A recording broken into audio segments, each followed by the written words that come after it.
चलिए बिना किसी देरी के सीधे इस बेहद दिलचस्प कहानी के विश्लेषण में उतरते हैं। आज हम जिस कहानी की तह तक जाने वाले हैं वो कोई आम जेल ब्रेक की कहानी बिल्कुल नहीं है, बल्कि ये एक ऐसी घटना है जो हमें सोचने पर मजबूर कर देती है कि इंसान की असली फितरत कब और कैसे बाहर आती है। एक ऐसा पलायन जो असल में आज़ादी की तरफ नहीं बल्कि इंसानियत की तरफ था। अब जरा इस माहौल की कल्पना कीजिए, सेंट्रल जेल, जहां दांव हमेशा ऊंचे होते हैं और वहां राज चलता है इंस्पेक्टर प्रताप का, एक ऐसे सख्त और खौफनाक इंसान जिनके बारे में कहा जाता है कि उनके नाम से जेल के मच्छर भी चुपचाप सो जाते हैं। एक चींटी भी मेरी इजाजत के बिना बाहर नहीं जा सकती। ये सिर्फ एक डायलॉग नहीं है, बल्कि उस दम घोंटू और सख्त माहौल का सबूत है जहां से हमारी ये पूरी कहानी शुरू होती है। तो कहानी शुरू होती है इस जेल के बेहद कठोर जीवन से। हमारे मुख्य किरदार हैं राज और भीमा, जो इस वक्त रसोई के विशाल बर्तन धो रहे हैं। और यकीन मानिए, ये कोई छोटी मोटी सजा नहीं है। ये सिर्फ उनकी शारीरिक मेहनत नहीं है, बल्कि उस निराशा और घुटन का प्रतीक है जिसमें वो पूरी तरह से फंसे हुए हैं। और सबसे ज्यादा घुटन होती है खाने को लेकर। एक तरफ है जेल की वो पानी जैसी पतली दाल जिसमें दाल का दाना ढूंढने नहीं मिलता, और ऐसी चपातियां जिनसे सच में पत्थर तोड़े जा सकें। और दूसरी तरफ हैं भीमा के शानदार सपने, 5 स्टार होटल की चिकन बिरयानी और एकदम नरम बटर नान। यही वो भयंकर भूख है जो आगे चलकर एक बहुत बड़ा ट्रिगर बनने वाली है। आधी रात का समय। अब यहीं से कहानी एकदम से रफ्तार पकड़ती है।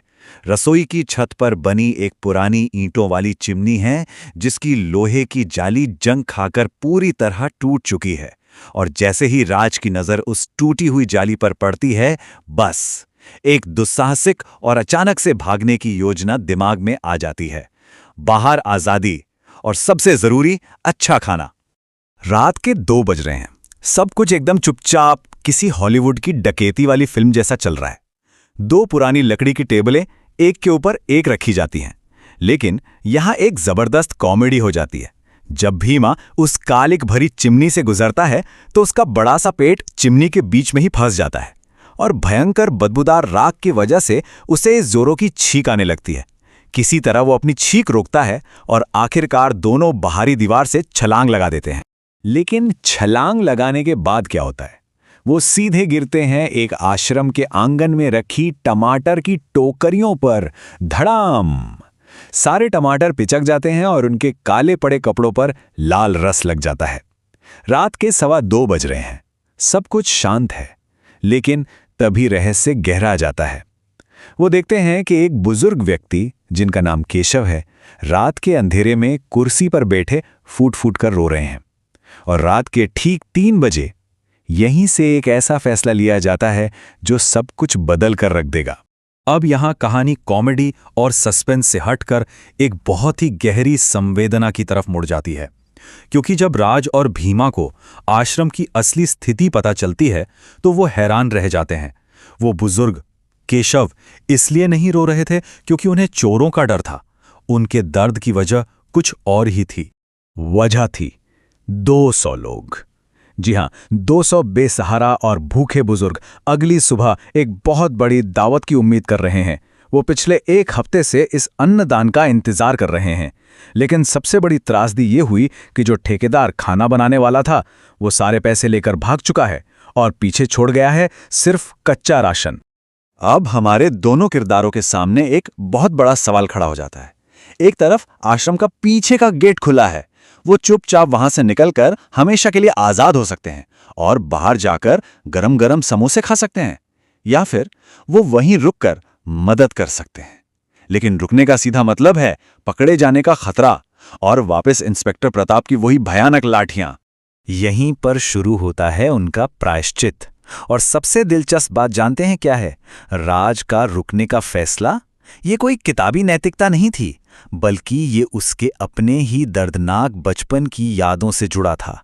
उसे वो दिन याद आ जाते हैं जब वो अपनी माँ के साथ ऐसे ही भंडारे की लाइन में लगता था और खाना खत्म हो जाने पर भूखे पेट रोते हुए वापस लौटना पड़ता था। बस यही वो पल था जब राज के लिए ये सिर्फ अपनी भूख मिटाने का नहीं, बल्कि उन 200 लोगों की भूख मिटाने का मिशन बन गया। फिर शुरू होता है एक शानदार कुकिंग मोन्टाज। राज बिल्कुल एक प्रोफेशनल शेफ की फुर्ती से मसाले मिला रहा है और छौंक लगा रहा है। और दूसरी तरफ हमारा भीमा बेचारा कोने में बैठकर 50 किलो प्याज काट रहा है और फूट फूट कर रो रहा है।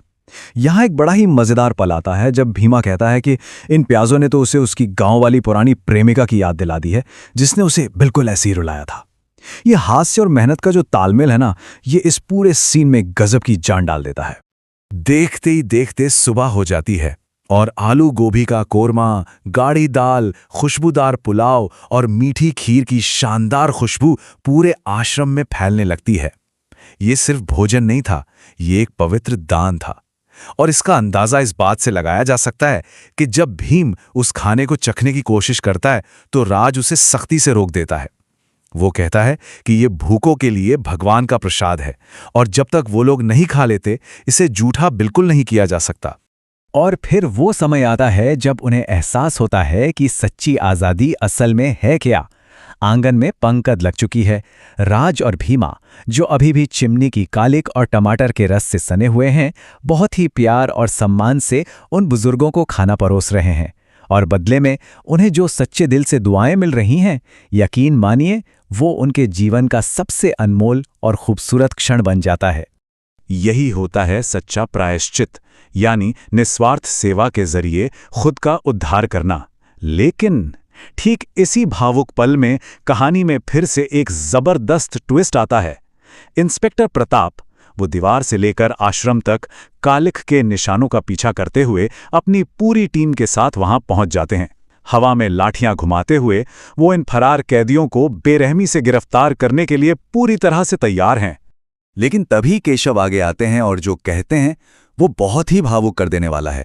वो कहते हैं, ये कोई चोर नहीं है, ये तो भगवान के भेजे हुए फरिश्ते हैं जिन्होंने मेरी और सैकड़ों भूखों की जान बचाई है।